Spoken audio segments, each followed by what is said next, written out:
ان کا سوال تھا کہ وقت سے پہلے نماز پڑھی جا سکتی ہے؟ اللہ رب العزت جل وعلا کا قرآن مجید فرقان بید میں ارشاد گرامی قدر ہے، ان الصلاۃ کانت علی المؤمنین کتابا موقوتا، کہ ایمان والوں پر نماز مقرر شدہ وقتوں میں فرض ہے۔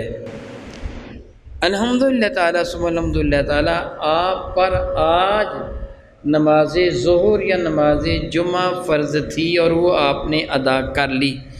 نماز عصر ابھی آپ پر فرض ہوئی ہی نہیں ہے، نماز عصر ابھی فرض ہوئی ہی نہیں ہے، نماز مغرب ابھی آپ پر فرض ہوئی ہی نہیں ہے، نماز عشاء فرض ہوئی ہی نہیں ہے۔ جو فرض ہی نہیں ہوئی اس کو ادا کیسے کریں گے؟ فرض ہوگی تب ہی ادا کریں گے نا۔ ویسے پانچوں نمازیں فرض ہیں، لیکن ہم پر کب فرض ہوگی؟ جب اس نماز کا وقت آ جائے گا، اور قضا کب ہوگی؟ جب نماز کا وقت گزر جائے گا۔ تو وقت کہ اگر ایسے ہی جائز ہوتا تو ایک آدمی کہتا ہے ٹھیک ہے فجر کے وقت میں آج کے دن کی ساری نمازیں پڑھ لیتا ہوں اور باقی سارا دن میں پھر فارغ رہوں گا، جو چاہوں کروں، مجھے نمازیں پڑھنے کی ضرورت نہیں کہ میں نے ساری نمازیں فجر کے وقت ہی پڑھ لیں۔ ایسے نہیں ہوگا، نماز کے اوقات میں ہی پڑھی جائے گی۔ بعض لوگ یہ ثابت کرتے ہیں کہ رسول رحمت صلی اللہ علیہ وسلم نے دو نمازیں اکٹھی کی ہیں، ظہر اور عصر، مغرب اور عشاء، ان دو نمازوں کو دو کر کے اکٹھی کر کے پڑھا ہے۔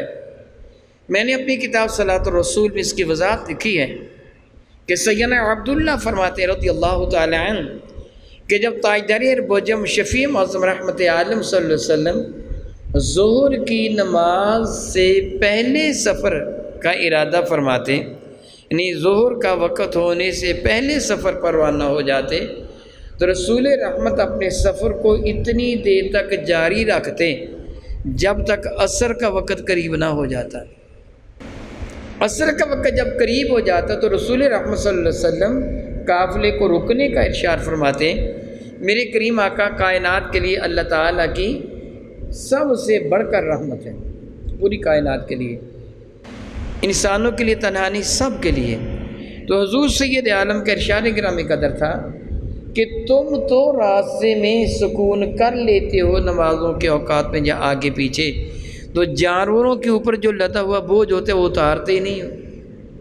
یعنی اس طرح کیا کرتے تھے لوگ کہ جو دوبارہ کون پھر اسی طرح لا دے گا، ساری بوریاں اتاریں دوبارہ پھر لا دیں، تو اونٹوں پر سے وہ سامان اتارتے ہی نہیں تھے، اسی طرح ان کو بٹھا دیتے، خود آرام کر لیتے، اور اونٹ بیچارے مثلاً مکہ مکرمہ سے مال لدا ہے تو ملک شام تک لدا ہی رہتا، اتارتے ہی نہ۔ حضور نے اس بات سے منع فرمایا۔ میں اللہ سے معافی مانگتا ہوں، ہمارے یہاں ایک رواج ہے، بعض اوقات آپ دیکھیں گے ریڑیاں، یہ گدھا ریڑی وغیرہ، ان کے اوپر سبزی یا پھل وغیرہ ہوتے ہیں، بعض بے وقوف لوگ گدھے کو اسی طرح جوتا رہنے دیتے ہیں، اس کو نہیں کھولتے، سارا دن ریڑی ایک جگہ کھڑی کر کے اس کے آگے پیچھے پتھر رکھ کے اس کو اسی طرح بند رہنے دیتے ہیں، اور خود ریڑھی پر بیٹھے سارا دن وہ چیز بیچتے رہتے ہیں۔ ناجائز اور گناہ ہے، حضور نے سختی سے منع فرمایا جانوروں کے لیے بھی آسانی پیدا کرو۔ میرے کریم فرماتے تھے کہ جب تم آرام کرنے کے لیے کی جگہ پڑاؤ کرو تو جانوروں کے اوپر سے بوجھ بھی اتار لیا کرو، ان کو سکون ہو جائے۔ اب سوچئے، چشم تصور میں ایک منزل آئیے، سفر پر روانہ ہوئے ہیں، ظہر کے وقت اترے، سارا بوجھ اتارا، پھر نماز پڑھی، نماز پڑھ کے پھر سارا بوجھ لادا، پھر نماز عصر کا وقت ہو گیا، پھر سارا بوجھ اتارا، پھر سارا بوجھ لادا، پھر نماز مغرب کا وقت ہو گیا، پھر سارا بوجھ اتارا، پھر سارا بوجھ لادا، پھر نماز عشاء کا وقت ہو گیا، تو پھر دقت بن جاتی تھی۔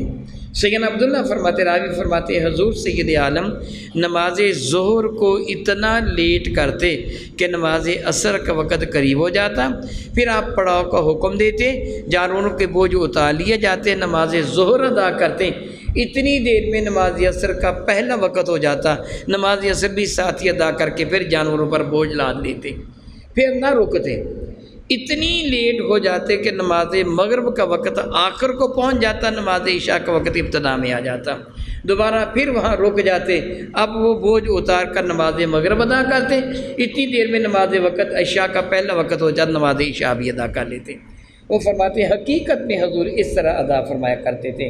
اگر حضور ظہر کے بعد سفر کا آغاز فرماتے تو نماز ظہر پڑھنے کے بعد سفر کا آغاز فرماتے تھے، اور پھر نماز عصر اپنے وقت میں ادا فرماتے، مغرب اور عشاء کو اکٹھا فرما لیتے۔ میری بات آپ کی سمجھ میں آ گئی ہے؟ الحمدللہ تعالی۔ مزید ویڈیوز اور اپڈیٹس کے لیے ہمارا یوٹیوب چینل 787 STV سبسکرائب کریں اور بیل آئیکن پر بھی کلک کریں۔